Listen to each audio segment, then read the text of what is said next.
आदरणीय दादा आणि सर्व मान्यवर, आज या आपल्या महाविद्यालयाच्या वार्षिक स्नेहसंमेलनाच्या निमित्तानं एक अतिशय आदर्श प्रेरणादायी व्यक्तिमत्व आदरणीय जिल्हाधिकारी साहेब या ठिकाणी उपस्थित आहेत। केवळ भाषणातून व्यक्तिमत्व न समजता आपण सर्वजण विद्यार्थी आहोत, एका महाविद्यालयाचं हे आज गॅदरिंग आहे, त्यामुळे एक आदर्श व्यक्तिमत्व घडत असताना ते कसं घडतं हे या वयामध्ये आपण सगळ्यांनीच समजून घेण्याची गरज आहे। म्हणून या निमित्तानं आपण आदरणीय येडगे साहेबांची मुलाखत या ठिकाणी आपण घेत आहोत। येडगे साहेबांनी आपल्याला जो वेळ दिलेला आहे त्या मर्यादेत आणि पुन्हा आपले काही प्रश्न असतील ते गृहीत धरून अतिशय काही महत्त्वाच्या प्रश्नांचं या ठिकाणी आपण प्रश्नोत्तरं घेणार आहोत। तर सर्वप्रथम या ठिकाणी मी आदरणीय येडगे साहेब आपलं मनपूर्वक या ठिकाणी स्वागत करतो। गेली 2 वर्ष कोल्हापूरचे जिल्हाधिकारी म्हणून येडगे साहेबांनी जी अनेक कामं केलेली आहेत ती मगाशी तुमची ओळख करून देताना स्वागतामध्ये आणि परिचय करून देताना सांगितलेली आहे। येडगे साहेब हे आपल्याच भागातले आहेत, कराडचे आहेत। त्यानंतर त्यांनी बीटेक केलं ही गोष्ट आपल्याला कळाली। एका सर्वसामान्य शेतकरी कुटुंबातला एक मुलगा, एक तरुण बीटेक झाल्यानंतर या IAS कडे कसा वळला आणि ते यश त्यांनी कसं मिळवलं हे आपल्याला जाणून घ्यायचं आहे। त्यामुळे सर पहिला प्रश्न माझा तुम्हाला असा आहे की बीज तुमच्या मनामध्ये कसं रोवलं गेलं, तशी काही कौटुंबिक पार्श्वभूमी होती की तुम्हाला प्रेरणास्थानक दुसरी कुठली मिळाली, हे जर आमच्या विद्यार्थ्यांना आपण सांगा। ठीक आहे, सर्वप्रथम सर्वांना नमस्कार। सर्व दत्त कारखानाचे सर्व संचालक, माननीय चेअरमन साहेब, माननीय दादा आणि आपल्या कॉलेजचे सर्व प्राचार्य, सर्व शिक्षक आणि सर्व विद्यार्थी सर्वांना माझा नमस्कार आणि या कार्यक्रमाला मला बोलवलं त्याबद्दल आभार व्यक्त करतो। माझं सिलेक्शन झाल्यापासून मागच्या 11 वर्षामध्ये मी अजून एकदाही मुलाखत दिलेली नाही।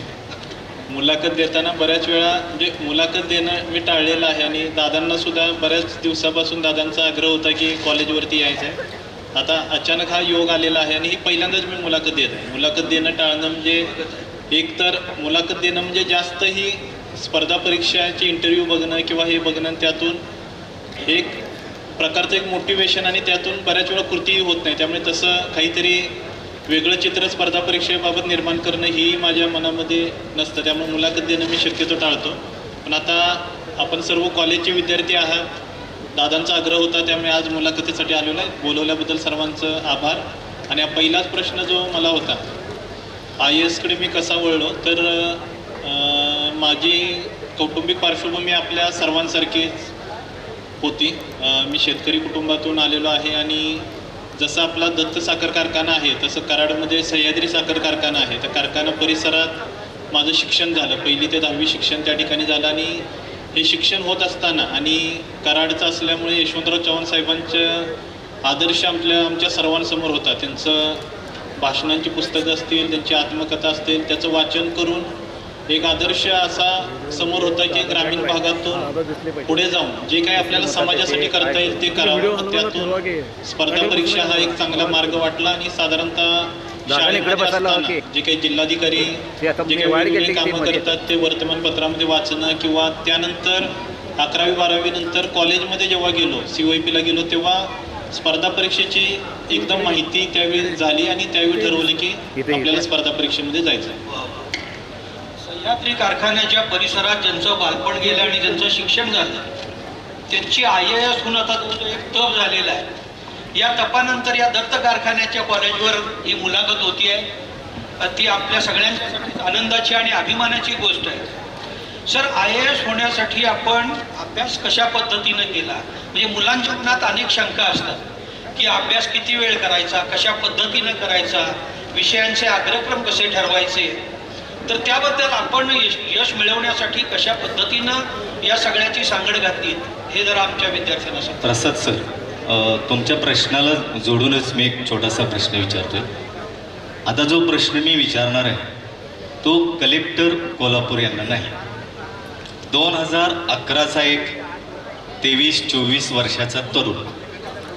आपण 2011ला इंजिनिअरिंगचे विद्यार्थी होतात आणि 2014ला IAS अधिकारी होता. अवघी 3 वर्ष मध्ये गेलेली आहेत.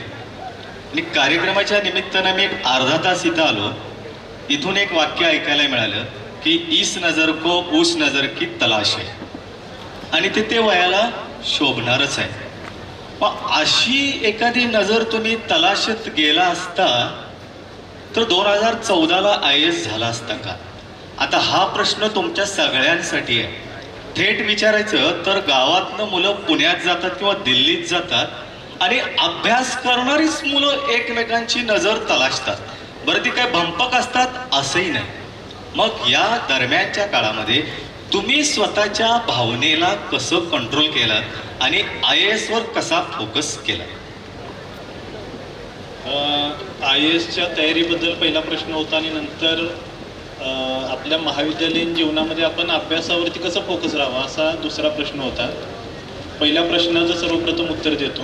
IASची जी तयारी आहे किंवा कुठल्याही स्पर्धा परीक्षेची तयारी असेल किंवा कोणत्याही परीक्षेची तयारी असेल, आपण इंजिनिअरिंगची तयारी करताय, एखाद्या स्पर्धा परीक्षेची तयारी करताय किंवा UPSCची तयारी करताय, तर सुरुवात त्या सिलॅबसपासून होते. म्हणजे त्या परीक्षेचा सिलॅबस काय आहे, सिलॅबस एकदा समजला की त्यासाठी आपल्याला कुठली पुस्तकं वापरायची आहे, ती पुस्तकं योग्य पुस्तकं, म्हणजे आपल्याला यशाकडे जायचं असेल तर मार्ग पण आपला जसं व्यवस्थित योग्य असायला पाहिजे तशी पुस्तकांची निवड योग्य असणं आणि पुस्तकांची निवड योग्य झाल्यानंतर मग अभ्यासासाठी वेळ देणं. आपली जी स्ट्रॅटेजी आपण म्हणतो, जसं परीक्षा देताना परीक्षेच्या हॉलमध्ये 3 तासामध्ये कसा पेपर लिहायचा आहे, कसा पेपर सोडवायचा आहे, टाईम मॅनेजमेंट कसं करायचं आहे, त्या स्ट्रॅटेजीपर्यंतची आणि परीक्षेच्या अगोदरच्या तयारीची स्ट्रॅटेजी, ही स्ट्रॅटेजी आपली योग्य असणं. आणि जसं आता 3 वर्षामध्ये तुम्ही म्हटलं फोकस ठेवणं, तशी संगत आपली त्यावेळी चांगली ठेवणं, या सगळ्या गोष्टी या तयारीमध्ये येतात. आणि UPSCचा जर विचार झाला तर ज्या 3 परीक्षा आहेत, पहिली पूर्वपरीक्षा आहे, दुसरी मुख्य परीक्षा आहे आणि तिसरी मुलाखत आहे, जे तिन्ही टप्प्यांवरती आपल्याला पुढे जायचं. आणि पूर्वपरीक्षा आहे ती एक फिल्टरसारखी आहे.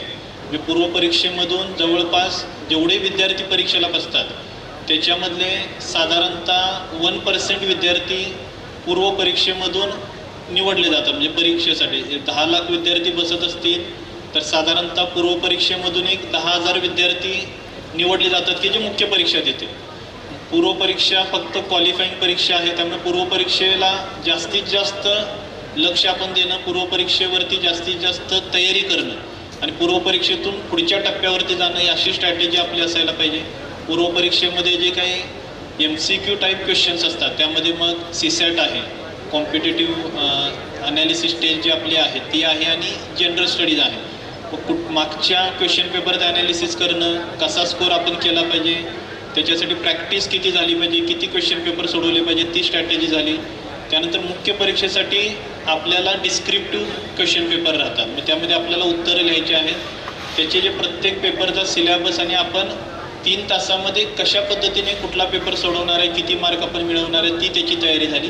आणि नंतर मुलाखत. असं प्रत्येक टप्प्याचं नियोजन जर आपण एक वर्षभर अगोदर चांगलं नियोजन केलं, जसं मी बोललो तसं सिलॅबस व्यवस्थित आपण वाचला, आपली पुस्तकांची निवड एकदम बरोबर असेल आणि त्यानंतर मागच्या वर्षीच्या क्वेश्चन पेपरचा अभ्यास करून कुठल्या चॅप्टरवरती किंवा कुठल्या सब्जेक्टवरती, कुठल्या विषयांवरती जास्त प्रश्न आहेत त्याचा अभ्यास व्यवस्थित करणं. आणि सर्वात महत्त्वाचं, सर्व अभ्यास झाल्यानंतर एक्झाम हॉलमध्ये गेल्यानंतर त्याची सर्व मांडणी, ती जर 3 तासामध्ये आपण व्यवस्थित करू शकलो, म्हणजे याच्यामध्ये 2-3 महत्त्वाच्या गोष्टी, की दिलेले सर्व प्रश्न आपण अटेंड करू शकलो पाहिजे. ज्या विषयांमध्ये आपला चांगला अभ्यास झालेला आहे त्या प्रश्नांसाठी जास्तीत जास्त मार्क आपल्याला घेता आले पाहिजेत आणि जिथे आपला अभ्यास कमी आहे तिथे आपल्याला अटेम्प्ट करता आला पाहिजे. अशी स्ट्रॅटेजी ठेवून ते एक्झाम आपण अपेअर होणं, एक्झाम आपण चांगल्या पद्धतीने देणं. आणि प्रत्येक वेळी ही तयारी करत असताना जे 3 वर्षाचं तुम्ही म्हटलं ते एक संगत चांगली, आपला ठरलेला जो काही आपली डिसिप्लिन राहणं, जो काही आपला ठरलेलं शेड्यूल आहे ते शेड्यूल फॉलोच झालं पाहिजे. आणि हे सर्व करत असताना मध्ये डिप्रेशन येणं किंवा मध्ये थोडंसं विचार मनामध्ये येणे हे सर्वांसाठीच होतं. म्हणजे 10 लाख विद्यार्थी जर पूर्वपरीक्षा देत असतील तर 10 लाख विद्यार्थी त्याच मानसिकतेतून, त्याच गोष्टीतून जात असतात. त्याचा विचार करून जेवढा आपल्याला कॉन्फिडेंट राहता येईल, आपल्यामध्ये पोटेन्शियल आहे तेवढा आहे आणि 18-18 तास अभ्यास, 20-20 तास अभ्यास किंवा न झोप घेता फक्त अभ्यास अशा पद्धतीचं नाही, तर एक आपली स्ट्रॅटेजी ठरवणं, एक आपली शिस्त, अभ्यास करत असताना रेस्टसुद्धा म्हणजे विश्रांतीसुद्धा तेवढीच महत्त्वाची आहे आणि आपलं सातत्य अभ्यासामधलं. आणि एकदा आपण त्या सातत्याने गेलो आणि अजून एक महत्त्वाची गोष्ट की फक्त यूट्यूबवरती कोणाचे व्हिडिओ बघून किंवा एका कोणाची सक्सेस स्टोरी वाचून किंवा ती बघून तशी आपण फॉलो करू शकत नाही. कारण प्रत्येकाची जी स्टोरी आहे किंवा प्रत्येकाची जी स्ट्रॅटजी किंवा प्रत्येकाची तयारी वेगवेगळी राहते. आपली तयारी कशा पद्धतीने राहील ही आपलं प्लॅनिंग आपण करणं आणि आपली स्टोरी किंवा आपलं जे काय ते वेगळं पण ठेवणं, स्वतःबद्दल प्रामाणिक राहणं हे तयारीमध्ये महत्त्वाचं आहे. अतिशय महत्त्वाचं सांगितलेलं आहे. प्रत्येक व्यक्ती वेगळी आहे आणि त्यामुळं प्रत्येक व्यक्तीचं व्यक्तिमत्व हे वेगळं असतं. त्या व्यक्तिमत्वानं आपलं व्यक्तित्व लक्षात घेऊन आपल्या अभ्यासाची शिस्त आपण घेतली पाहिजे असं सरांनी आपल्याला सांगितलं. सरांच्या ह्या उत्तरातून आपल्या एक गोष्ट लक्षात आली असेल, सरांनी पुस्तकं नेमकी निवडायची कशी हेही आपल्याला सांगितलं. एका विचारवंताच्या बाबत असं म्हटलं जातं की ते परीक्षेला बसले आणि त्या परीक्षेचं स्वरूप असं होतं, 200 प्रश्न विचारायचे होते आणि 100 प्रश्नांची किमान उत्तरं द्यायची होती. त्या अभ्यासकानं, त्या विचारवंतानं ती परीक्षा लिहिली, सगळे प्रश्न सोडवले आणि ते असं म्हणाले की कुठलेही 100 तपासा. म्हणजे सरांचा असा की आपण तयारी करताना समग्र अशी तयारी केली पाहिजे. सरांनी जो 3 वर्षात 4 वर्षाचा जो कालखंड या अभ्यासासाठी दिला त्यातून त्यांनी यश मिळवलं. सर, आपण आता जवळजवळ 12 वर्ष IAS म्हणून कार्यरत आहात. आपल्या जिल्ह्यातही येऊन आपल्याला 2 वर्ष झाली. दरम्यानच्या काळामध्ये आपण हिंगोली असेल, बीड असेल, अमरावती असेल, जळगाव असेल, दिल्ली असेल, अशा अनेक ठिकाणी आपण काम केलं. सहाय्यक जिल्हाधिकारी म्हणून काम केलं, जिल्हाधिकारी म्हणून काम केलं, मुख्य कार्यकारी म्हणून अधिकारी म्हणून काम केलं. मला आपल्याला एक प्रश्न या मुलांच्या उत्सुकतेतून असा विचारायचा आहे की मुख्य कार्यकारी अधिकारी म्हणून केलेलं काम आणि जिल्हाधिकारी म्हणून केलेलं काम याच्यामध्ये काय नेमका फरक असतो? IAS ह्या पदाची ब्युटी ही आहे की तुम्हाला वेगवेगळ्या पदांवरती वेगवेगळ्या डिपार्टमेंटमध्ये काम करायला मिळतं. म्हणजे सहाय्यक जिल्हाधिकारी म्हणून काम असेल किंवा आदिवासी विकास विभागामधला प्रकल्प अधिकारी म्हणून काम असेल किंवा जिल्हाधिकारी म्हणून काम असेल, या प्रत्येक कामामध्ये एक वेगळेपणा आहे आणि ॲडमिनिस्ट्रेशनमध्ये ठरवून दिलेलं आहे की प्रत्येक अधिकाऱ्याने काय काम करायचं आहे आणि कशा पद्धतीने काम करायचं आहे. मुख्य कार्यकारी अधिकारी म्हणून जास्तीत जास्त जे डेव्हलपमेंटची जी कामं आहेत, ग्रामीण भागामधल्या विकासाची जी कामं आहेत, शिक्षण, आरोग्य, पशुसंवर्धन, महिला बालकल्याण या विषयांवरती डायरेक्टली ग्राउंडवरती राहून काम करता येतं. आणि जिल्हाधिकारी म्हणून जास्तीत जास्त आता रेग्युलेशनची कामं येतात, म्हणजे कायदा सुव्यवस्था राखणं, पोलीस विभागाशी समन्वय ठेवणं, निवडणुका असतील किंवा आता जनगणना होणार आहे, अशा पद्धतीची जी कामं आहेत ती रेग्युलेशन बेस कामं.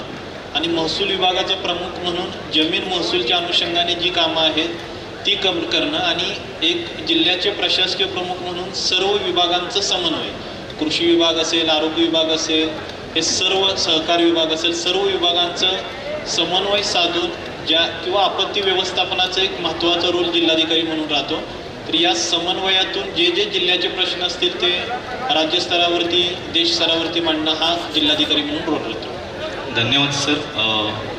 आता मी जिल्हा परिषद शाळेवर शिक्षक आहे, त्यामुळं शिक्षणविषयक एक प्रश्न मला विचारायला आवडेल की आपण गेली वर्षभर किंवा थेट मी जर चुकत नसेल तर कालावधी तो मागपुढं होईल की जिल्ह्यातल्या अतिशय हुशार आणि बुद्धिमान मुलांसोबत कॉफी विथ कलेक्टर असा जो आपण उपक्रम राबवला आणि मग हा उपक्रम राबवण्यामागं तशा अर्थानं काही आपण डायरेक्ट शिक्षण क्षेत्राशी संबंधित नाही किंवा जिल्ह्याचा शिक्षण अधिकारीही नाही, पण हे सगळं करण्यामागं आपल्या डोक्यामध्ये शिक्षणाकडे बघण्याची भूमिका काय होती किंवा त्यांना मोटिवेशनच्या पलीकडं आणि अजून आपल्या डोक्यात काय होतं ते या सगळ्या मुलांबरोबर आपण शेअर करावं.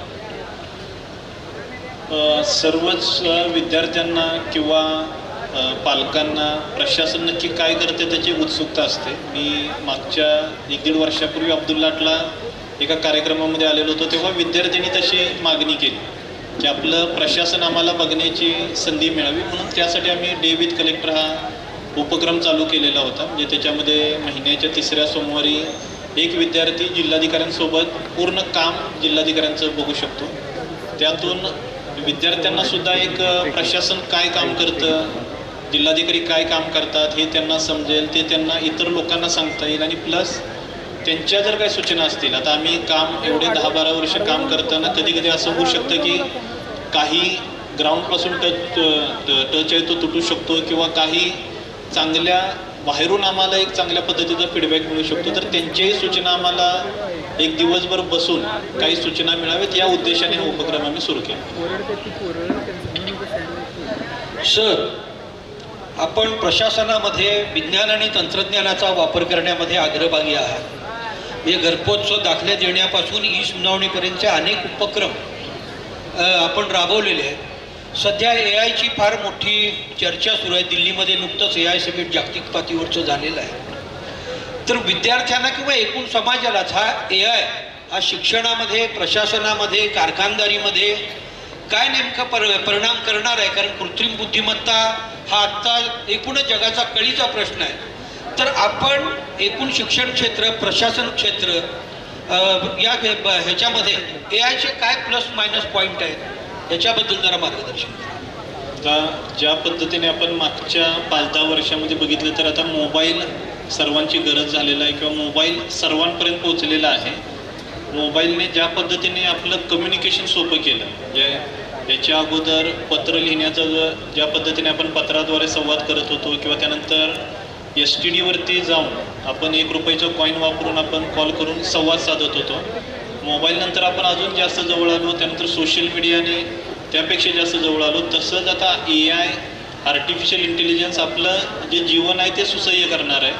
मग त्याचा पॉझिटिव्हली, जसं मोबाईल आपण पॉझिटिव्हली घेऊन पॉझिटिव्ह लिमिटपर्यंत तो मदतगार ठरतो, आणि एका लिमिटच्या बाहेर जर आपण त्याचा दुरुपयोग केला तर तो आपल्यासाठी निगेटिव्ह पण ठरतो. तसं AIचा उपयोग जेवढा आपल्याला आपली कामं फास्ट करण्यासाठी करता येईल, आणि ज्या क्षेत्रामध्ये आपण करिअर करणार आहे त्या क्षेत्रामधली इतर डिपेंडन्सी कमी करणं, त्यासाठी करता येईल तेवढा आपण केला पाहिजे. आणि मला वाटतं की कॉलेजच्या सर्व विद्यार्थ्यांनी आणि समाजातील प्रत्येक व्यक्तीने, शेतकरी असतील, व्यावसायिक असतील, AI समजून घेणं काय जास्त अवघड नाही. आपल्या क्षेत्रासाठी AI आपल्याला कशी मदत करू शकतं, आपला वेळ कसा वाचवू शकतं, त्याच्यासाठी AI समजून घेतलं पाहिजे, आणि AIचा वापर करून आपल्या क्षेत्रामध्ये प्रगती करण्यासाठी आपण मदत केली पाहिजे.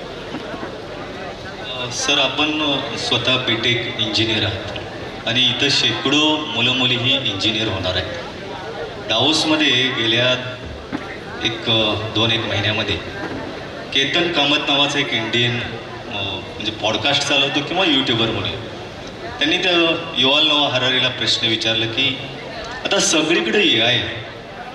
जशी 90 वर्षाची म्हातारी स्क्रीन टच मोबाईल वापरते, तसं आता वाड्या वस्त्यावर सुद्धा किमान प्रसाद सर AI हे काय आले याबद्दल उत्सुकता आहे. युव्हाल असं म्हणतो की पुढल्या 5 वर्षामध्ये निव्वळ तुमची 1 डिग्री कामाला येणार नाही. कारण आज आर्टिफिशियल इंटेलिजंट तुम्हाला कविता लिहून देतं, इथं मोहन पाटील सर समोर बसलेत, एक कथा लिहून देतं आणि स्क्रिप्टसुद्धा तुम्हाला लिहून देतं. अशा काळामध्ये आपण एक इंजिनियर म्हणून आणि कलेक्टर म्हणून सुद्धा, कारण आता हे अडाणी पण असेल की AI नोकऱ्या खातंय, मग या सगळ्या क्रायसिसकडं आपण कुठच्या दृष्टीने बघता, आणि हे जेव्हा प्रोडक्ट मार्केटमध्ये येईल डिग्री हातात घेऊन, त्यावेळी यांच्यासमोर काय प्रश्न असतील? आपलं सर आकलन कृपया आमच्या मुलांसमोर मांडावं. मी तसं काही या क्षेत्रातील तज्ज्ञ नाही, परंतु जे काही जस्ट एक अंडरस्टँडिंग म्हणून काही याच्यावरती उत्तर मी देतो. जसं मी मोबाईलचा उल्लेख केला, जेव्हा मोबाईल आला तेव्हाही असं वाटलेलं होतं की, किंवा कम्प्युटर आला किंवा कुठल्याही क्षेत्रामधल्या मशीन्स आल्या की जे काम आता ऑटोमेटेड पद्धतीने जे होतं आहे त्या ठिकाणी आल्या, तेव्हाही प्रत्येक वेळी असं वाटत होतं की या गोष्टी आहेत त्या आपल्या नोकऱ्या घेतील किंवा त्यामुळे बेरोजगारी वाढेल. पण याच्या उलट ह्या सर्व टेक्नॉलॉजीमुळे प्रोडक्शन फास्ट होण्यामध्ये आणि आपलं जीवन एक सोपं होण्यामध्ये मदत झालेली आहे. मला वाटते AI पण असं जास्त आपल्याला भाव करण्याची गरज नाही की त्यामुळे नोकऱ्या जातील, कारण जिथे माणसाचं काम आहे ते मशीन किंवा कुठलीही टेक्नॉलॉजी काम करू शकणार नाही, तिथे माणूसच लागेल. फक्त AI आल्यामुळे जे स्पीड आलेलं आहे, ज्या गतीने हे स्पीड आलेलं आहे आणि ही टेक्नॉलॉजी आलेली आहे ती आपण आत्मसात करणं आणि जी कामं AI करू शकतं ती कामं AI कडून करून घेऊन त्याच्यामध्ये जास्तीत जास्त एक्सपर्टाईज आपण मिळवणं, या गोष्टीची गरज आहे. आपली डिग्री आपण जी मिळवलेली आहे त्याची व्हॅल्यू खूप मोठी आहे. त्या डिग्रीमुळे आपल्याला भविष्यामध्ये नोकऱ्या असतील किंवा जे काही आपलं स्वप्न असेल, स्वउद्योजक व्हायचं असेल, त्या ठिकाणी आपल्याला जायचं असेल तिथे आपल्याला जाता येणारच आहे. फक्त AIच्या जमान्यामध्ये जे काही ही डेव्हलपमेंट होते ती आपण समजून घेणं, त्याच्याशी अपडेट राहणं आणि याच्या पुढे आपण अपडेट राहिलं तरच आपण एक्झिस्ट राहू शकतो किंवा आपलं जे स्वप्न असेल की आपल्याला जी प्रगती करायची ती करू शकतो. त्यामुळे AI समजून घेणं, त्यानुसार अपडेट राहणं आणि त्याचा वापर आपल्या जीवनामध्ये करणं, हे जर आपण केलं तर मला वाटतंय कुणी कशाही पद्धतीने घाबरण्याची गरज आहे. अगदी बरोबर सर. आत्ता आपल्याला सरांनी असं सांगितलं की AIचा किंवा कृत्रिम बुद्धिमत्तेचा कितीही बोलबाला सुरू असला तरी शेवटी मानवी बुद्धिमत्ता ही अंतिमतः श्रेष्ठ आहे. आपण माणसाने ठरवायचं आपल्या बुद्धिमत्तेनं की AIचा फायदा हा आपल्या सुखासाठी किंवा आपल्या विकासासाठी कसा करायचा हे सरांनी सांगितलं. सर, आपण कोल्हापूरचे जिल्हाधिकारी म्हणून काम करत असताना अनेक क्षेत्रामध्ये काम केलं. अंबाबाई ज्योतिबा प्रकल्प असेल, सर्किट बेंचचा प्रश्न आपण मार्गी लावलेला आहे. पंचगंगा प्रदूषण मुक्तीच्या दिशेनं आपण काही ठोस पावलं उचललेली आहे. त्याचबरोबर कोल्हापूर जिल्ह्यामध्ये दाजीपूर, बुदरगड, गगनबावडा अशी काही ठिकाणं इको वर्षा किंवा ॲग्रो टुरिझमसाठी विकसित करण्यासाठी आपण प्रयत्नशील आहात. सध्या जगामधला एक सगळ्यात म्हणजे अनेक प्रश्न आहेत त्यापैकी एक पर्यावरणाचा प्रश्न अतिशय महत्त्वाचा आहे, जो गंभीर अशा पद्धतीचा प्रश्न आहे. असं म्हटलं जातं की AI सुद्धा पर्यावरणाचा फार मोठ्या प्रमाणात ऱ्हास करणार आहे. तर या सगळ्या पार्श्वभूमीवर आपण ह्या सगळ्या विकासाच्या प्रक्रियेमध्ये झाडांचं पुनर्रोपण करण्याचा मोठा प्रयत्न केलेला आहे. जवळजवळ 10,000 झाडं लावून पर्यावरण रक्षणाचा प्रयत्न केलेला आहे. तर हे एकूण पर्यावरण म्हणजे सामाजिक पर्यावरण आणि नैसर्गिक पर्यावरण याबद्दल आपण एक जिल्हाधिकारी म्हणून या जिल्ह्याकडे कसं बघता हे जरा जाणून घ्यायला मला आवडेल. आपल्या जिल्ह्याचा विचार केला तर पर्यावरणाने समृद्ध असा आपला जिल्हा आहे आणि आपल्या कोल्हापूर जिल्ह्यामध्ये राहतोय ते मला वाटतं आपण आपलं भाग्य समजलं पाहिजे की पश्चिम घाटाचा परिसर, चंदगड, राधानगरी, बुदरगड, आजरा, गगनबावडा असा जंगलाने व्यापलेला आणि ऑथेंटिक जंगल असलेलं, ओरिजिनल नेचर असलेला आपला असा जिल्हा आहे. जिल्ह्यामध्ये पाणी पण आपल्या मुबलक आहे, ते सुद्धा एक आपलं सौभाग्य आपण समजलं पाहिजे. तर अशा जिल्ह्यामध्ये आपण असल्यामुळे आपली जबाबदारी मोठी आहे की आपण पर्यावरण संवर्धन केलं पाहिजे, पर्यावरणाची समृद्धी केली पाहिजे. आपल्या कॅम्पसमध्ये आल्यानंतर मी दादांना तेच बोललो की जे वृक्षारोपण आपण मोठ्या प्रमाणात इथे कॅम्पसमध्ये केलेलं आहे आणि ते जपलेलं आहे.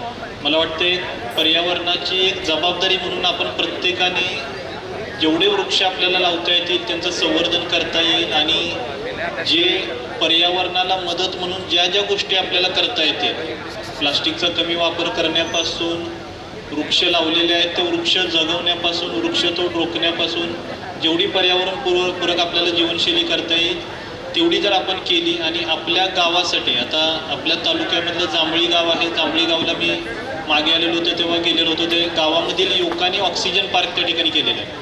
5,000 झाडं रिकाम्या जागेवरती लावलेले आहेत. तर मला वाटतं तसं जर युवकांनी असं वृक्षारोपणाला महत्त्व दिलं, पर्यावरणपूरक उपक्रमाला महत्त्व दिलं आणि लोकली आपण जिथे राहतोय तिथे जरी आपण काळजी घेतली तरी त्याच्यातून पूर्ण जिल्ह्याचं आणि देशाचं पर्यावरण रक्षणाचं काम आपण करू शकतो. बरोबर सर. आता आपण पर्यावरणाबाबत म्हणतात, मला ह्याला जोडूनच एक वेगळा प्रश्न आहे. आपण शाळा समृद्ध करण्याकडे विशेष लक्ष दिलेलं आहे. बालस्नेही हा पुरस्कार सुद्धा आपल्याला मिळाला. त्याचबरोबर कोल्हापूरमध्ये मेडिकल कॉलेज, IT पार्क सुरू करण्यासाठी आपण मोठे प्रयत्न करत आहात. एकूणच कोल्हापूर जिल्हा हा सर्वांगीण संपन्न कसा होईल या दृष्टीनं आपण गेली 2 वर्ष कार्यरत आहात. ही आमच्यासाठी आनंदाची गोष्ट आहे. पण कुठलंही काम यशस्वी होण्यासाठी शासन आणि प्रशासन यांच्याबरोबरच लोकपातळीवरचा सहभाग सुद्धा अत्यंत महत्त्वाचा आहे. तर कोल्हापूर जिल्ह्यातून आपल्या या सगळ्या उपक्रमाला लोकपातळीवरचा सहभाग जो मिळतोय त्याच्याबाबत आपण समाधानी आहात का, हा एक प्रश्न आहे. आणि नसेल तर लोकांनी कशा पद्धतीचा सहभाग या सगळ्या विकास प्रक्रियेमध्ये दिला पाहिजे, याबद्दल जरा आपण मार्गदर्शन करा. कोल्हापूरमधील लोक असतील किंवा लोकप्रतिनिधी असतील, त्यांचं सहकार्य प्रत्येक उपक्रमामध्ये खूप चांगलं राहतं. मला वाटतंय राज्यामधील काही मोजके जिल्हे असतील की जिथे लोक खूप सजग आहेत. चांगलं काम असेल तर लोक स्वतःहून पुढे येऊन प्रशासनाला मदत करतात. त्यामुळे लोकांच्या सहभागाची कुठेही तशी काय अडचण वाटत नाही. प्रत्येक उपक्रमामध्ये, प्रत्येक क्षेत्रामध्ये, हे आरोग्य क्षेत्र असेल, फिटनेसचं क्षेत्र असेल, शेतीचं क्षेत्र असेल, पर्यावरण रक्षणाचं क्षेत्र असेल, प्रत्येक क्षेत्रामध्ये कोल्हापूरकर पुढे आहेत. आणि मला वाटतं कोल्हापूरकर या पद्धतीने सहकार्य प्रशासनाला करतात किंवा स्वतःहून नवीन नवीन उपक्रम, नवीन नवीन प्रयोग करतात. त्यामुळेच आपला जिल्हा पुढे आहे. आणि मला वाटतंय ही नवीन पिढीने सुद्धा, जे आता युवक आहेत त्यांनी सुद्धा ही कोल्हापुरी परंपरा अशीच राखली पाहिजे. जे येणाऱ्या पाहुण्यांचं स्वागत करणं, त्याच्यामध्ये उत्साह दाखवणं आणि प्लस प्रत्येक नवीन गोष्ट करण्यासाठी जास्तीत जास्त उत्साही असणं ही, आणि सर्वात महत्त्वाचं आपल्या आरोग्यासाठी सजग असणं. राजर्षी शाहू महाराजांनी ज्या पद्धतीने तेव्हापासून जे मल्लविद्या जे आपल्या जिल्ह्यामध्ये जी त्यावेळी विकसित केली, ते आरोग्याच्या बाबतीत सर्वजण सजग असणं आणि तेवढं फिटनेस प्रेमी असणं, ती सुद्धा गोष्ट मला वाटते सर्वांनी अशीच पुढे ठेवली पाहिजे. धन्यवाद सर. साधारणपणे एक 700-800 दिवस कोल्हापूर जिल्हाधिकारी म्हणून आपल्याला झालेले आहे. मराठवाड्याकडे आपलं पोस्टिंग झालं की तिथला भूगोल, तिथली संस्कृती, तिथला इतिहास आणि प्रश्न वेगवेगळे असतात. कोल्हापूर जरी पुरोगामी आणि समृद्ध असला तरी इथलेही प्रश्नच आहेत. तर या 2 वर्षाच्या कालखंडामध्ये असे कुठचे प्रलंबित प्रश्न मार्गी लावल्यानंतर की आपल्याला खूप समाधान वाटले असं वाटतं की, आणि अशी आपल्या मनामध्ये कदाचित खंत वाटते की हा प्रश्न मला सोडवायचा होता लार्ज स्केलवर आणि अजून मला ताकद लावायला पाहिजे. दोन्हीबद्दल आपण कृपया बोलावं. एक सर उत्तर देतील त्याच्या आधी मी विद्यार्थ्यांसाठी एक विनंती करतो की तुमच्या मनामध्ये काही प्रश्न असतील साहेबांना विचारण्यासारखे, ते तयार ठेवावेत. सरांचं हे उत्तर झाले की आपण प्रश्न विचार. ठीक आहे, आता आपण विचारलेल्या प्रश्नाचं उत्तर देतो. तर विद्यार्थ्यांचे हां सर. घेत आहेत. आपण सांगितलं जसं आता प्रास्ताविकामध्ये काय काय कामं जिल्ह्यामध्ये झाली ते सांगण्यात आले, परंतु हे कामं होण्यामागे एक प्रोसेस असते, एक टीमवर्क असते. ते काय एकटे जिल्हाधिकारी म्हणून काही कामं करत नाहीत किंवा कुठलंही एखादं काम राहिलं असेल तर त्याच्यामागे पण काही कारणं असतात. तर ही जी काही कामं होऊ शकले ते कोल्हापूरकरांचं सर्वांचं सहकार्य, जे जे स्टेक होल्डर्स होते त्या कामाबाबतचे त्या सर्वांनी त्यामध्ये सहकार्य केलं. आणि पूर्ण टीम, प्रत्येक कामासाठी जी जी काही टीम होती त्यांनी पूर्ण वेळ त्यामध्ये केलेलं काम आणि त्यांनी घेतलेले एफर्ट्स, त्याच्यामुळे ती कामं होऊ शकले. आता ही कामं होणे ही पूर्ण जशी प्रोसेस आहे तशी प्रत्येक वर्षामध्ये जे जे काही विषय येतील त्याच्यामध्ये कामं पुढे होतच राहणार आहेत. आणि अजूनही काही पाईपलाईनमध्ये कामं आहेत ती पुढे होते.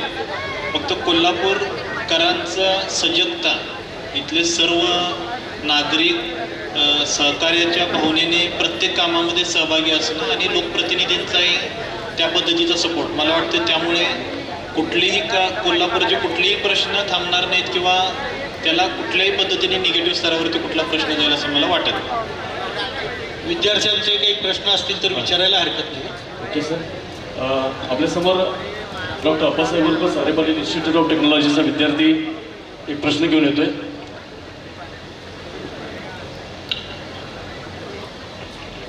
सर, मला एक प्रश्न विचारायचा आहे. आमच्यासारख्या आजच्या तरुण विद्यार्थ्यांनी म्हणजे या देशाच्या विकासासाठी काय केलं पाहिजे असं मला वाटतं? आपल्यासारख्या तरुण विद्यार्थ्यांनी पहिल्यांदा आपल्याला प्रश्न विचारला पाहिजे की आपल्याला इंटरेस्ट कशामध्ये आहे.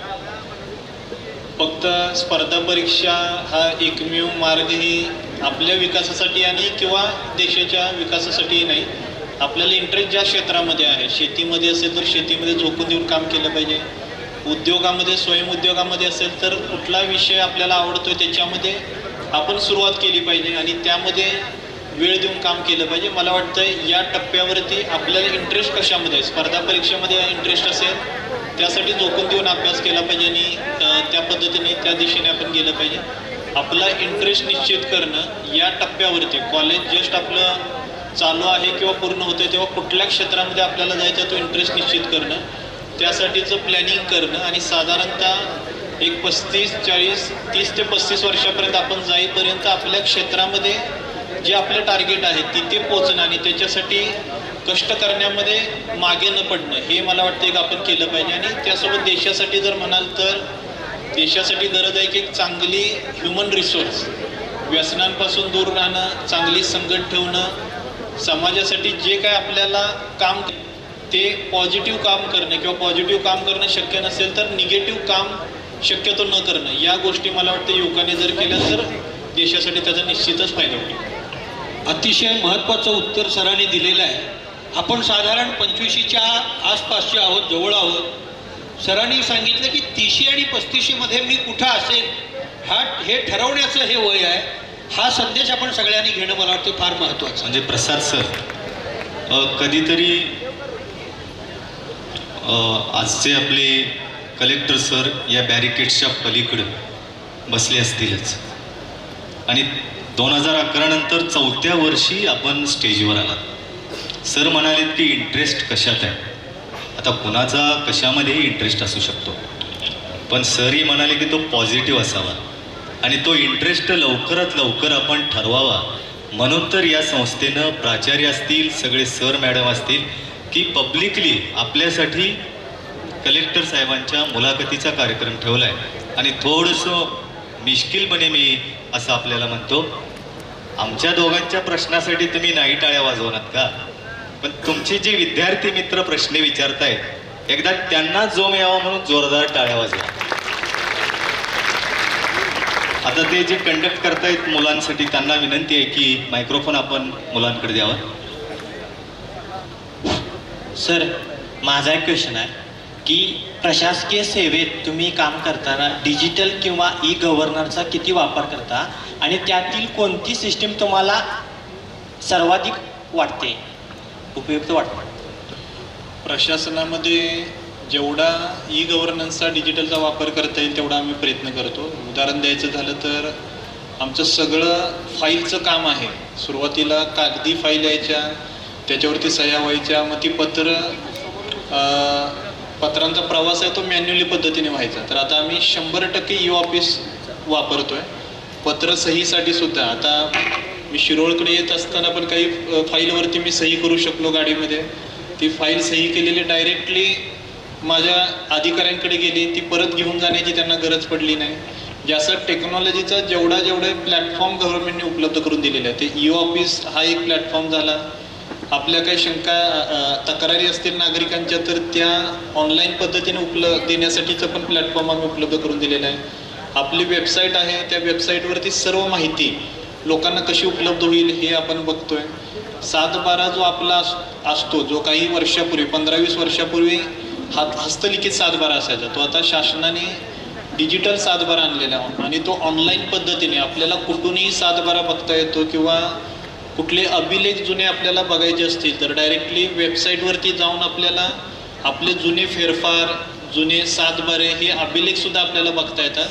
तर हे वेगवेगळे ॲप्लिकेशन जे शासनाने नागरिकांसाठी दिलेले आहे ते सर्वच वापरण्याचा आमचा प्रयत्न राहतो. आणि यामधून फेसलेस ॲडमिनिस्ट्रेशन, म्हणजे लोकांना ऑफिसमध्ये येण्याची गरज कमीत कमी पडावी, लोकांचा अधिकाऱ्यांचा संपर्क आहे ते सेवा घेण्यासाठी कमीत कमी व्हावा, याचा प्रयत्न आहे तो प्रशासनाकडून शासनाकडून केला जातो.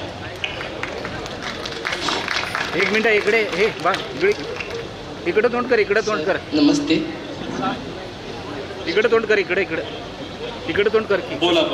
तुम्ही यायच्या आधी माझ्या डोक्यात 10 क्वेश्चन होते. आता एक पण आठवत नाही मला, तरी पण एक विचारतो. सर, गावाकडील एखादा सामान्य माणूस वैयक्तिक अडचणी किंवा राजकीय अडचणी असल्यास तो माणूस जिल्हाधिकाऱ्यांना कसा भेटू शकतो? जिल्हाधिकाऱ्यांना ज्या कोणाला भेटायचे त्यांना सोमवार आणि शुक्रवार दुपारी 2:30 ते 5:30 ही वेळ पूर्णपणे डायरेक्टली येऊन भेटण्यासाठी आम्ही स्वतंत्रपणे मी ठेवलेले आहे. त्यावेळी डायरेक्टली कुठलाही नागरिक जिल्हाधिकाऱ्यांना डायरेक्टली भेटू शकतो किंवा इतर दिवशी कुठे मुंबईला पुण्याला मीटिंग नसेल किंवा दौऱ्यावरती फील्डला नसेल आणि ऑफिसमध्ये असेल तर इतर दिवशीसुद्धा जिल्हाधिकाऱ्यांना डायरेक्टली भेटू शकतो. पण हे 2 दिवस आणि हे 3-3 तास आणि त्याच्यापेक्षा जास्त वेळ लागला तरी जास्त वेळ डायरेक्टली कुठलाही नागरिक येऊन जिल्हाधिकाऱ्यांना भेटून त्यांची अडचण मांडू शकतो. आणि अडचण मांडल्यानंतर त्यांचं काम होण्यासारखं असेल तर इमिजिएटली त्या अधिकाऱ्यांना संपर्क करून किंवा आमच्या कर्मचाऱ्यांमार्फत ते काम होईपर्यंत फॉलोअप घेण्याची सुद्धा यंत्रणा आम्ही ठेवलेली आहे. मुलींच्यापैकी कोण प्रश्न? आमच्या कोल्हापूरमध्ये कलेक्टर म्हणून तुम्ही काम करता, तर तुम्हाला सर्वात मोठे आव्हान कोणते वाटते? सर्वात मोठं आव्हान तसा काही मी विचार केलेला नाही. की टीम कोल्हापूरमधली एकदम चांगली असल्यामुळे म्हणजे कोल्हापूरमध्ये सर्व अधिकाऱ्यांना मला वाटतं काम करायचं असतं. त्यामुळे कुठलाही विभाग असेल तर कुठल्याही विभागामध्ये तशी वेकन्सी नाही आणि अधिकारी चांगले आहेत आणि सर्वात महत्त्वाचं इथले लोक चांगले आहेत. त्यामुळे कोल्हापूरमध्ये तरी तसं काम करताना कुठल्या विषयामध्ये काम करायचं तर आव्हान असं कधी वाटत नाही. एखादा विषय आला अधिकारी पण मदतीला राहतात, परंतु त्यासोबत लोकांना जर विनंती केली तर लोक मोठ्या प्रमाणात सोल्युशन घेऊन येतात. त्यामुळे तशी आव्हानात्मक गोष्ट कोल्हापूरमध्ये तरी लोकांच्या सहभागामुळे किंवा सहकार्यामुळे वाटत नाही. इथले लोक चांगले आहेत असं ज्यावेळी खुद्द जिल्हाधिकारी म्हणतात त्यावेळी जिल्हाधिकाऱ्यांसाठी एकदा आणि आपण स्वतःसाठी एकदा जोरात टाळ्या वाजवा. यानंतर मुलींना मी विनंती करतो की आपले 2-3 प्रश्न विचारावेत, मग या मुलाखतीचा समारोप करू.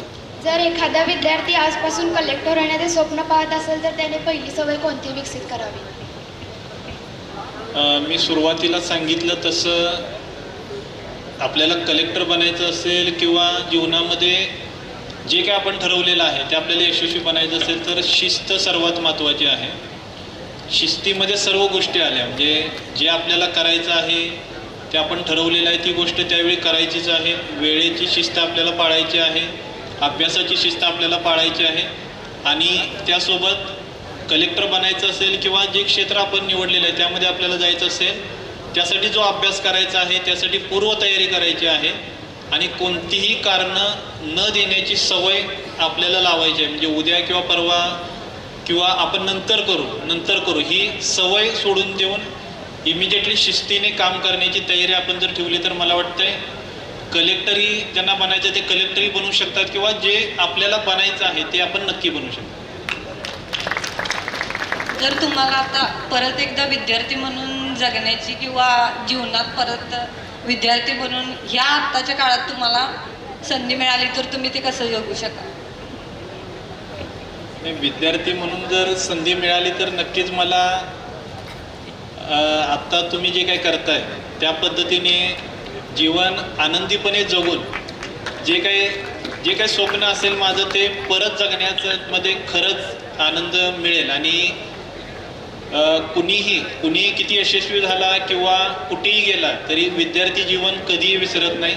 प्राथमिक शिक्षणाचं असेल, माध्यमिक शिक्षणाचं असेल, महाविद्यालयामधलं असेल, एक विद्यार्थी म्हणून जी एक स्ट्रगल असते आणि हातामध्ये आपल्या काय नसतं त्यावेळी परंतु एक स्वप्न आपल्या मनामध्ये असतं आणि त्यावेळी एक ऑपॉर्च्युनिटी आपल्याकडे असते की आत्ता आपण काय नसतो परंतु जे आपल्याला बनायचं ते जर बनायचं असेल तर तोच कालावधी असतो. त्या कालावधीमध्ये जो इतरांपेक्षा जास्त कष्ट करतोय, जे आपल्याला करायचे त्या ध्येयाप्रती अचल राहतोय त्याच्यापासून दूर जात नाही. आणि महत्त्वाचं मी जसं सुरुवातीला सांगितलं सर्वजण त्या फेजमधून जातात म्हणजे निगेटिव्ह विचार येणं, थोडं निगेटिव्ह वाटणं, कॉन्फिडन्स थोडा कमी होणं त्या गोष्टी राहतात. पण त्यावेळीसुद्धा कॉन्फिडन्स आणणं आणि तो वेळ त्या पद्धतीने स्ट्रगल करणं हे करण्याची संधी म्हणजे विद्यार्थी जीवन आहे. त्यामुळे विद्यार्थी जीवन मिळालं तर मला नक्की आवडेल आणि अजून वेगळं काय करता येईल का त्याचा मी प्रयत्न करतो.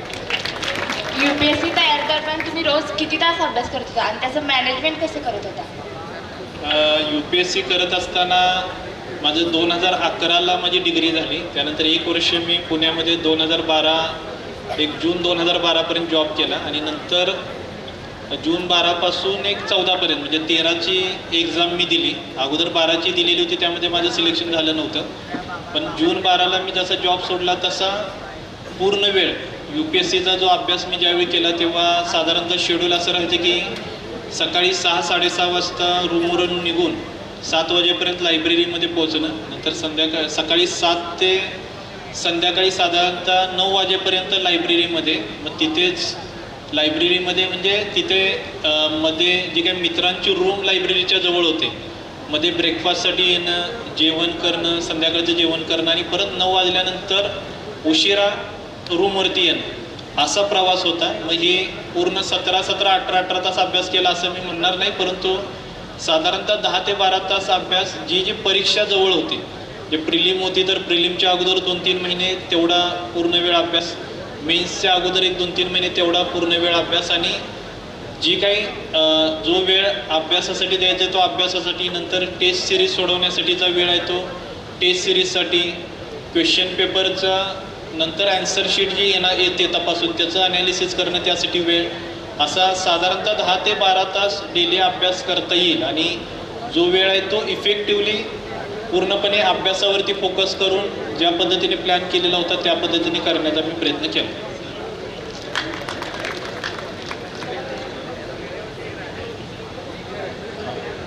तर प्रश्न असा आहे की डिग्री झाल्यावर त्या अभ्यासाला सुरुवात केली की अगोदरपासून. फर्स्ट इयरला जेव्हा मी होतो तेव्हा म्हणजे सुरुवातीला स्पर्धा परीक्षेमध्ये जायचा असा विचार होता, परंतु तेव्हा माझं फायनल झालेलं नव्हतं. साधारणतः लास्ट इयरला फायनल झालं, थर्ड इयरच्या शेवटी आणि लास्ट इयरच्या सुरुवातीला. तेव्हा लास्ट इयरला असताना मी NCERTचे बुक्स असतील आणि अवांतर पुस्तकं असतील ती वाचलेली होती. नंतर जॉब जरी जॉईन केला तरी त्यावेळीसुद्धा अवांतर पुस्तक आणि NCERT आणि सिलेबस याचं रीडिंग करत होतो. परंतु जसे मी जॉब सोडला आणि जून 12 पासून मी जसं सांगितलं त्यावेळी पूर्णपणे UPSCचा अभ्यास सुरू केला, डेडिकेटेड अभ्यास सुरू केला.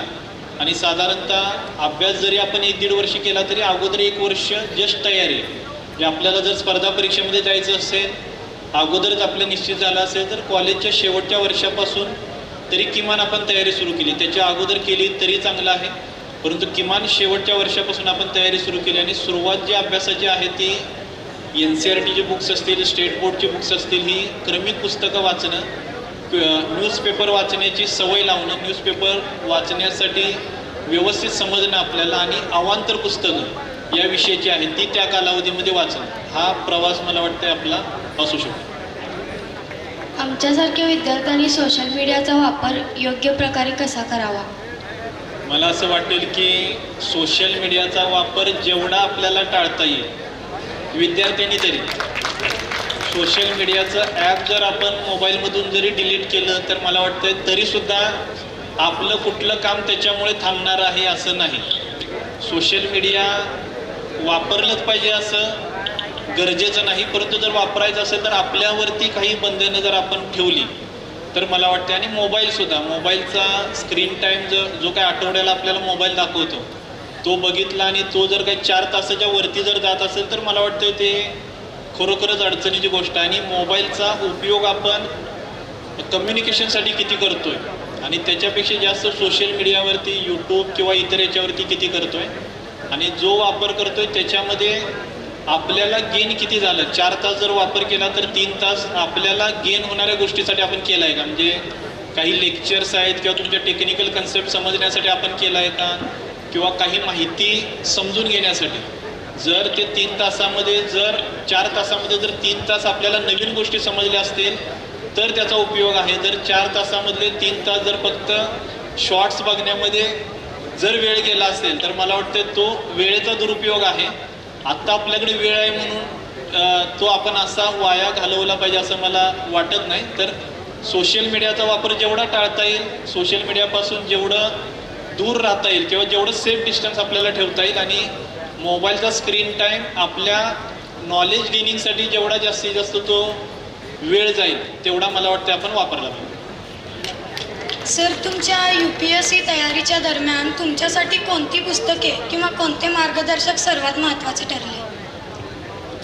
साधारणतः आता 10 ते 12 वर्ष झाले मी तयारी करत होतो त्याला ते किंवा त्यापेक्षा जास्त वर्ष झाले. पुस्तकांची निवड करताना मी जे विद्यार्थ्यांची निवड झालेली होती अगोदर 1-2 वर्षामध्ये, त्यावेळीसुद्धा मोबाईलवरती ब्लॉग राहायचे. त्यावेळी आता यूट्यूबसारखे व्हिडिओ नाहीत मिळायचे, परंतु ब्लॉग राहायचे.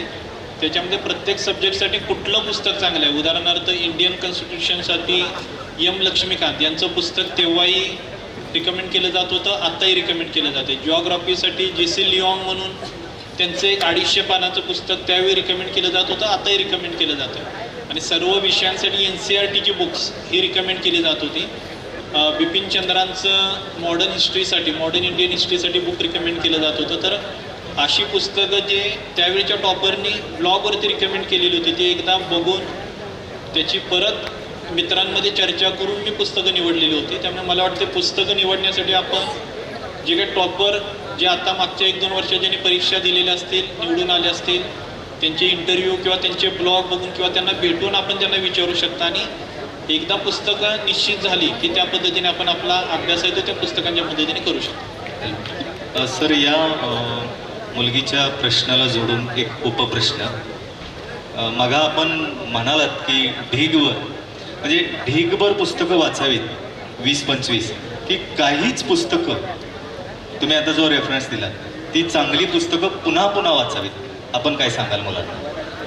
चांगली पुस्तकं पुन्हा पुन्हा वाचावी हेच मी सांगेन, कारण एकदा सिलेबस आपला रीडिंग व्यवस्थित झालं, मी सुरुवातीला जसं सांगितलं तसं कुठलीही परीक्षा असू दे, UPSC असो, MPSC असो किंवा इतर स्पर्धा परीक्षा असो, सुरुवात आपण सिलेबस व्यवस्थित रीडिंग करण्यामध्ये आणि सिलेबस समजून घेण्यामध्ये जर आपण सुरुवात त्यापासून केली आणि जो सिलेबसचा प्रत्येक पॉईंट ज्या पुस्तकामध्ये चांगल्या पद्धतीने दिलेला आहे, जी ऑथेंटिक ऑथरची पुस्तकं आहेत आणि एकदा एक पार्ट एका पुस्तकातून चांगल्या ऑथेंटिक कव्हर झाला तर तो वेगवेगळ्या पुस्तकामध्ये परत जायची गरज नाही. आणि UPSC किंवा स्पर्धा परीक्षामध्ये आपल्याला पुस्तकातून कन्सेप्ट एकदा समजल्या की प्रश्न असतात ते डायरेक्टली याची व्याख्या काय किंवा अशा पद्धतीने विचारले जात नाही. ॲप्लिकेशन बेस्ड प्रश्न राहतात. पुस्तकांचा अभ्यास कन्सेप्ट समजून घेण्यासाठी आणि त्यानंतर जे न्यूजपेपर रिडिंग आपण करतो, चालू घडामोडी आपण ज्या समजून घेतो त्याला या सिलेबसशी आपण कसं रिलेट करतोय ही सुद्धा गोष्ट महत्त्वाची राहते. सर, एक छोटासा प्रश्न, एक्सक्यूज करा मला. आपण आता UPSCची किंवा MPSCची तयारी करतोय आणि इराण, इस्रायल आणि अमेरिकेचं युद्ध सुरू आहे. पण ही घटना आणि UPSCचा विद्यार्थी, या विद्यार्थ्यानं त्या घटनेकडं अपेक्षितदृष्ट्या कसं पाहावं? म्हणजे मुलाखत असेल किंवा जनरल स्टडीजमधले काही प्रश्न असतील, विद्यार्थी म्हणून आपण अशा मेजर घटनांकडे कसं बघावं? UPSCच्या सिलेबसमध्ये आता तुम्ही आता इराण, इराक, इस्रायल युद्धाचा प्रश्न आपण विचारला, म्हणजे UPSCच्या सिलेबसमध्ये जनरल स्टडीजमध्ये इंटरनॅशनल रिलेशन, पॉलिटिकल सायन्स हे सब्जेक्ट्स आहेत. आपण जेव्हा अभ्यास करतो तेव्हा त्या कन्सेप्ट आपण समजून घेतो, परंतु ह्या सर्व डायनॅमिक ज्या गोष्टी आहेत, जसं डेमोक्रॅसी असेल, कॉन्स्टिट्यूशनचा पार्ट असेल, इंटरनॅशनल रिलेशन असेल, एकदा त्या गोष्टी काय आहेत त्या आपण पुस्तकामध्ये समजून घेतल्या आणि जे चालू जीवनामध्ये न्यूजपेपरमध्ये किंवा करंट गोष्टी ज्या चालू आहेत त्याच्यामध्ये त्या कशा डायनॅमिक पद्धतीने बदलत जात आहेत त्या समजून घेऊन जे आपल्याला इंटरनॅशनल रिलेशन समजलेलं आहे, आत्ता चालू काय घडामोडी आहेत, त्यावर इंटरनॅशनल रिलेशन कुठे जातं आहे हे समजून घेणं आणि त्याचं रीडिंग व्यवस्थित करणं. म्हणजे आपल्याला पुस्तकं वाचून कन्सेप्ट समजून घ्यायचे आहेत आणि न्यूजपेपरमध्ये रेग्युलरली अपडेट राहून जे काय होतं आहे ते पण आपल्याला समजून घेऊन ते या कन्सेप्टच्या अनुषंगाने या गोष्टी कुठे चाललेल्या आहेत त्याचा रिलेव्हन्स आपल्याला लावता आला पाहिजे.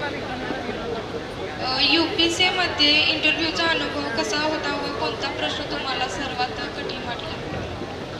इंटरव्ह्यूचा अनुभव खूपच चांगला होता आणि आता बऱ्याच लोकांना मुलाखतीमध्ये हा प्रश्न विचारला जातो, म्हणजे मुलाखतीमध्ये म्हणजे आत्ता माझी मुलाखत घेत आहे त्या पद्धतीने, त्या मुलाखतीमध्ये की मुलाखतीमध्ये कोणता प्रश्न अवघड वाटला किंवा काय वाटलं. आता तसं सांगायचं झालं तर माझी मुलाखत होऊन मला वाटतं साधारणतः 12 वर्ष झाली.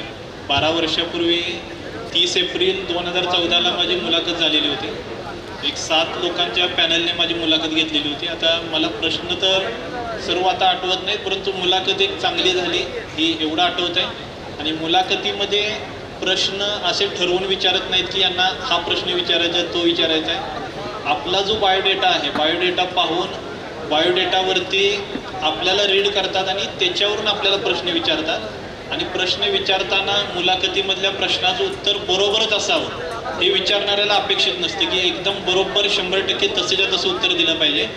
पण एक प्रामाणिकपणे ते उत्तर त्या विद्यार्थ्याला ज्यांनी ज्या सब्जेक्टचा अभ्यास केला आहे त्याला किती माहीत असावं उत्तर, तेवढं माहीत आहे का आणि प्रामाणिकपणे माहीत आहे तेवढं उत्तर दिलं जातं आहे का, आणि त्या बॉडी लँग्वेजमधून प्रामाणिकपणा त्याची इंटिग्रिटी दिसते का, आणि तो विद्यार्थी आहे तो उद्या ऑफिसरच्या चेअरमध्ये बसल्यानंतर त्या पदाला न्याय देऊ शकतो का, त्याचंच इव्हॅल्युएशन आहे ते मुलाखतीमध्ये केलं जातं. सर माझा फर्स्ट क्वेश्चन आहे प्रिपरेशन अबाउट. मी प्रिपरेशन करताना असं कोणतं सिच्युएशन तुम्हाला सगळ्यात हार्ड वाटलं? प्रिपरेशन करताना कोणती सिच्युएशन म्हणजे अभ्यासाबाबत असणे कशाला? प्रिपरेशन करताना प्रत्येक वेळी कॉन्फिडंट राहणं आणि प्रत्येक वेळी कुठलीही निराशा मनामध्ये आली त्याला अभ्यासाचं सातत्य ठेवणं ही गोष्ट मला वाटतं हार्ड आहे. आणि आपल्या स्वतःवरती आपण विश्वास ठेवू. ही परीक्षेची प्रत्येक फेज आहे ती वेगवेगळी फेज आहे. आणि परत एकदा मी सांगतो की या फेजमधून प्रत्येक विद्यार्थी जातो. त्यामुळे परीक्षा होण्याच्या अगोदरच कोण कोणाच्या पुढे आहे किंवा कोण कोणाच्या मागे आहे किंवा आपण कमी आहे असं राहत नाही, परंतु मनामध्ये आपल्या वेगवेगळे विचार येतात की आपलं या परीक्षेमध्ये काय होईल किंवा आपला अभ्यास झालेला नाही किंवा परीक्षा कशी जाईल काय होईल. तर मला वाटतंय प्रत्येक वेळी स्टेबल राहणं आणि हे जे निगेटिव्ह विचार मनामध्ये येतात ते निगेटिव्ह विचार येणं किंवा स्वतःबद्दल कॉन्फिडन्स कमी वाटणं ही गोष्ट मला सुद्धा अडचणीची किंवा हार्ड वाटली. तर याच्यावरती जर आपण सातत्य जर ठेवलं आणि कॉन्फिडंट राहिलो आणि तेवढे प्रामाणिक जर तयारी ठेवली, अभ्यास केला, तर मला वाटतं याच्यातून बाहेर पडता येईल. Second question sir, last question. How to develop our personality? How to develop personality डेव्हलपमेंटसाठी मला वाटतं प्रत्येकाची पर्सनॅलिटी वेगवेगळी असते. मी जसं सुरुवातीला सांगितलं तसं पर्सनॅलिटी डेव्हलपमेंटसाठी कोणाचीही कॉपी न करता आपली जी पर्सनॅलिटी आहे आणि आपल्याला जे योग्य वाटतंय त्या गोष्टी आणि ज्या समाजाला ज्या ॲक्सेप्टेड ज्या गोष्टी आहेत आपण प्रत्येकाबद्दल हेल्पफुल राहणं, आपल्याला ज्या क्षेत्रामध्ये पुढे जायचं त्या क्षेत्रामध्ये स्वतःला डेव्हलप करणं आणि कुठलीही अशी पर्सनॅलिटीची बेस्ट पर्सनॅलिटीची अशी डेफिनेशन नाही किंवा असा साचा नाही की या गोष्टी आल्या की ती बेस्ट पर्सनॅलिटी आहे. त्यामुळे आपली पर्सनॅलिटी आहे ती बेस्ट करण्यासाठी प्रत्येकाला मदत करत समाजामध्ये एक चांगलं जागरूक नागरिक राहून जर आपण आपली पर्सनॅलिटी रोज इम्प्रूव्ह करत गेलो आणि कधीही आपण बेस्ट होत नाही किंवा कधीही ती पर्सनॅलिटी आपली 100% गेन झाली म्हणजे फक्त इंग्लिश स्पीकिंग झालं किंवा फक्त काही कोर्सेस केले म्हणून आपण तिथे पोचलो असं नाही. तर मला वाटतं पर्सनॅलिटीसाठी सर्वात महत्त्वाचं आरोग्याकडे लक्ष देणं, स्वतः फिट राहणं, जे क्षेत्र आपल्याला करायचं आहे त्यासाठी चांगल्या एनर्जीने आपण ते करण्यासाठी तयार असणं आणि प्रत्येकाला मदत करणं, ह्या गोष्टी केल्या तरी मला वाटते आपली पर्सनॅलिटी सर्वांसाठी चांगली पर्सनॅलिटी राहील. हॅलो सर, मला असा क्वेश्चन विचारायचा आहे की तुमच्यानुसार रिअल सक्सेस म्हणजे काय? आपण असं केव्हा सांगू शकतो की आपण आपल्या लाईफमध्ये सक्सेस झालो? मला वाटतंय सक्सेसची डेफिनेशन काय एक डेफिनेशन नाही. आपल्या स्वतःला जे आपण स्वप्न बघितलेलं आहे, आपण स्वतःला आपलं पोटेन्शियल आणि आपली कॅपॅसिटी आपण ओळखलेली असते. आपल्याला काय करायचं आहे ते आपण ठरवलेलं असतं. त्या क्षेत्रापर्यंत प्रामाणिकपणे जाण्याचा आपण प्रयत्न केला आणि तिथे आपण पोहोचलो. आणि सर्वात महत्त्वाचं आपल्या आईवडिलांना जर आपण आनंद देणाऱ्या गोष्टी करू शकलो तर मला वाटतंय ते आपलं सक्सेस आहे. सक्सेसची अशी काय मेजरमेंट टेप नाही की या ठिकाणी तुम्ही पोचला तर तुम्ही सक्सेसफुल झाला. आपल्या आईवडिलांना आपण आनंद दिला आणि आपल्या मनामध्ये जे आपल्याला करायचं होतं आणि सर्वात महत्त्वाचं प्रामाणिकपणे कुठल्याही शॉर्टकट शिवाय आपण तिथे पोचू शकलो तर आपण सक्सेसफुल झाला असा आपणही म्हणायला हरकत नाही आणि समाजाने तसं म्हणायला काही हरकत नाही. सर माझा लास्ट क्वेश्चन आहे. सर भ्रष्टाचार विरोधात तुमचा कसा आहे असेल आता ग्राउंड लेवलवरती?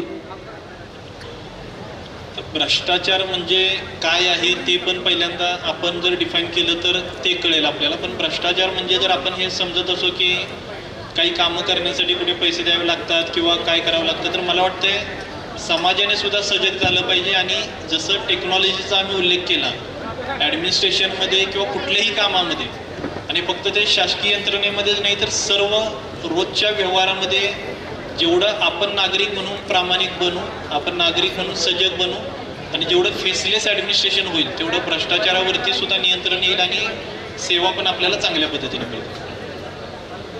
मित्र, जिल्हाधिकारी साहेबांनी आपल्याला मुलाखतीसाठी जो वेळ दिलेला होता त्याच्या जवळजवळ दुप्पट वेळ आम्ही सर तुमचा घेतलेला आहे.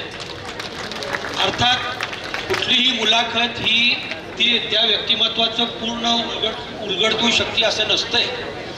पण कलेक्टर साहेबांनी गेल्या जवळजवळ 50 मिनिटाच्या मुलाखतीमध्ये स्पर्धा परीक्षेची तयारी कशी करावी, झाल्यानंतर पास झाल्यानंतर प्रशासन कसं राबवावं, आज ज्याचा आपण सामना करतोय तो AIचा वापर कसा करावा, सांस्कृतिक सामाजिक नैसर्गिक पर्यावरण कसं राखावं, अशा अनेक गोष्टींचा उलगडा केलेला आहे.